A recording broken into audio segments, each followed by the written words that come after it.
முருகன் கையில ஒரு வேலாயுதம் இருக்குதுல்ல? ஆமா. அந்த வேலாயுதத்துக்கு பேரு சக்திவேல், வீரவேல், ஞானவேல்னு பக்தர்கள் அவங்க மனோபாவத்துக்கு தகுந்த மாதிரி மாற்றி வச்சுட்டாங்க. அதெல்லாம் சரி.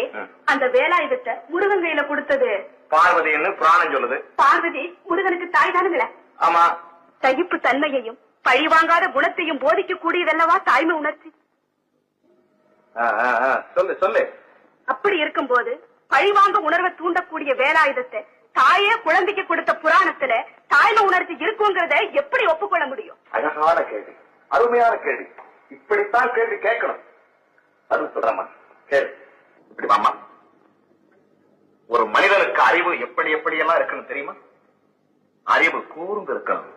கூர்ந்த அறிவு குறுகிய அறிவா இருக்கக்கூடாது, அது அகழ்ந்து இருக்கணும். அகழ்ந்த அறிவு மேல இருந்த மாதிரியா மிதக்க கூடாது, அது ஆழ்ந்து இருக்கணும். இல்லையா?